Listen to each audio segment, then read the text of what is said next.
আসসালামু আলাইকুম। কেমন আছেন আপনারা সবাই? আশা করছি আল্লাহর অশেষ রহমতে অনেক অনেক ভালো আছেন।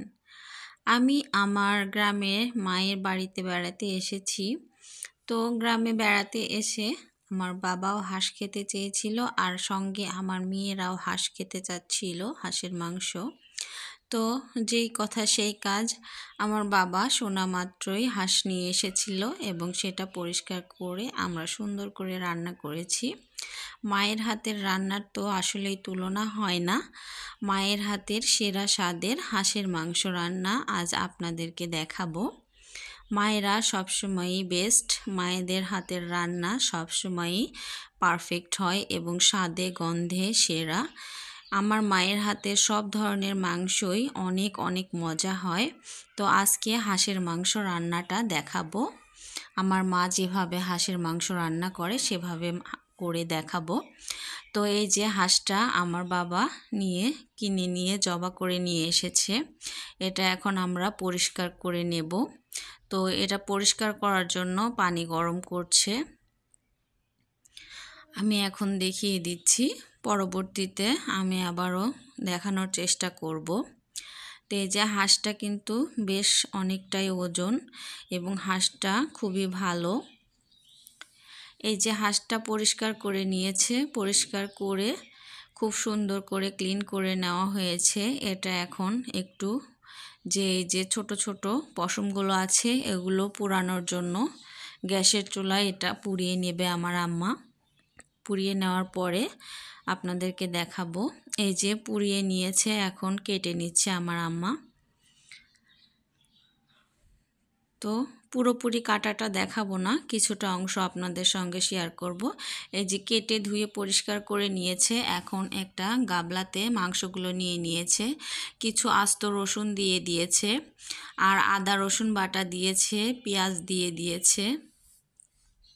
এখানে আমি কোনো পরিমাপ বলবো না, আসলে মায়েদের কোনো পরিমাপ লাগে না। মারা তো এক্সপার্ট, তাদের চোখের আন্দাজেই তারা সব কিছু ব্যবহার করে। তো তারপরেও আমি আনুমানিক বলে দিচ্ছি। এখানে 3 চা চামচের মতো আপনার হলুদ গুঁড়া দিয়ে দিয়েছে। যে চামচটা ব্যবহার করছে এখানে এটা রায়ের চামচ দিয়ে 1 চামচ আর ওই হাফ চামচ দিয়েছিল। তো এখানে রায়ের চামচের 2 চামচ দিয়ে দিল মরিচের গুঁড়া। আর এই যে শুকনা মশলাটা দেখছেন এটা গরম মশলা ভেজে বেটে নিয়েছে।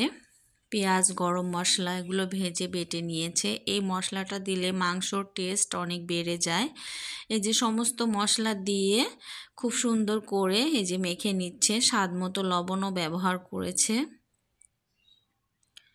এখন এটা খুব সুন্দর করে মাখিয়ে সাইডে রেখে দেবে আধা ঘন্টা 1 ঘন্টার জন্য। এটা রেখে দিলে হবে কি মাংসটা খুবই মজার হয় আর এর ভেতরে নুন মশলা খুব ভালোভাবে ঢুকে যায়, মাংসর টেস্টও বেড়ে যায় অনেক গুণে। এখন আমার আম্মা খুব সুন্দর করে এটা মেখে নিচ্ছে, চামচ দিয়ে এটা খুব সুন্দর করে উল্টে পাল্টে ভালোভাবে মেখে নিচ্ছে যাতে সবটা অংশ খুব ভালোভাবে মাখানো হয়ে যায়। এই যে মাখিয়ে নিয়ে কিছুটা সময় রেখে দিয়েছিল, এখন চুলা জ্বালিয়ে দিচ্ছে। খড়ির চুলার রান্না আসলেই অসাধারণ হয়, অনেক বেশি টেস্ট হয় আমার মনে হয়। গ্যাসের চুলায় রান্না খেতে খেতে আর ভালো লাগছিল না, তো তার জন্য মাকে বলেছিলাম যে খড়ির চুলায় রান্না করো, এজন্য মা খড়ির চুলায় মাংসটা রান্না করবে। আর এই মাংসটা খেতে ভীষণ ভীষণ মজার হয়েছিল। মা যখন মাংসটা রান্না করছিল এত সুন্দর মাংসের একটা স্মেল বের হচ্ছিল, খুবই সুন্দর আর খেতেও অনেক মজা হয়েছিল। এই যে এখন তেলের মধ্যে একটু পেঁয়াজ আর জিরা ফোড়ন দিয়েছিল আর আস্ত গরম মশলাগুলো দিয়ে একটু ভেজে নিয়েছিল। তারপরে এই যে মাখানো মাংসগুলো দিয়ে খুব সুন্দর করে এই যে মাংস থেকে যে পানিটা বের হবে এই পানিটা শুকিয়ে নেওয়া পর্যন্ত মাংসটা এভাবে ভাজতে থাকবে তেলের মধ্যে। শুকনা মশলার মধ্যে এখানে লং ছিল, আস্ত জিরা ছিল, চলা ছিল, সাদা ফল ছিল, এগুলো দিয়ে একটু ভেজে নিয়েছিল। আসলে আমি ক্যামেরাটা টাচ করেছিলাম কিন্তু কেন যেন ঠিকমতো টাচটা কাজ করেনি। তো যাই হোক, শুকনো মশলাগুলো ভেজে নিয়ে এই মেখে রাখা মাংসটা দিয়ে এখন খুব সুন্দর করে আমরা এটা কষিয়ে নিব।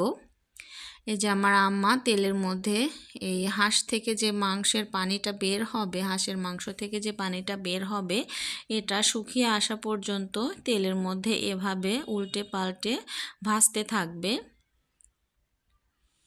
এতে করেও কিন্তু মাংসর টেস্টটা অনেক ভালো আসে। এই মাংস থেকে যে পানিটা বের হয়ে আসবে সেটা শুকিয়ে গেলেই কষানোর জন্য পানি দিয়ে দিবে। এই যে এখন যে গাবলাটাতে মাংসটা মেখেছিল সেই গাবলাটা একটু পানি দিয়ে ধুয়ে দিয়ে দিল মশলাটা। এখন একটু কষানোর জন্য পানি দিয়ে এটা ঢেকে রেখে দেবে। এটা কষানো হয়ে গেলে তারপরে আমি আপনাদেরকে আবার দেখাবো। এই যে দেখেন, কষাতে কষাতে অনেকটা পানি শুকিয়ে আসছে, অনেক সুন্দর হয়েছে, তেল ভেসে উঠেছে।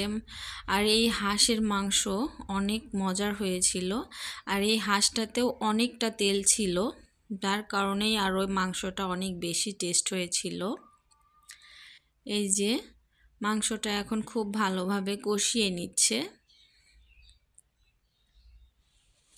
মাংসটা আর একটু কষানো হয়ে গেলে এই যে পানি দিয়ে দিয়েছে, এটাই কিন্তু শেষ।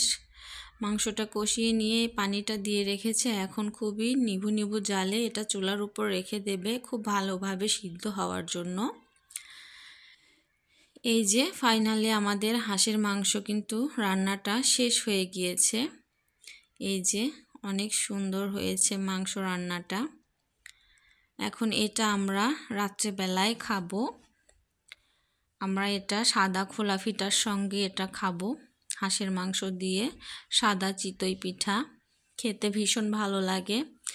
আপনারা চাইলে এটা খিচুড়ি, গরম ভাত, রুটি যে কোনো জিনিসের সঙ্গেই কিন্তু খেতে পারবেন। তো আমি একটা টেস্ট করছি কেমন হয়েছে দেখার জন্য। অনেক মজার হয়েছিল, অনেক সুন্দর হয়েছিল এই মাংসটা। মায়েরা তো সবসময়ই এক্সপার্ট।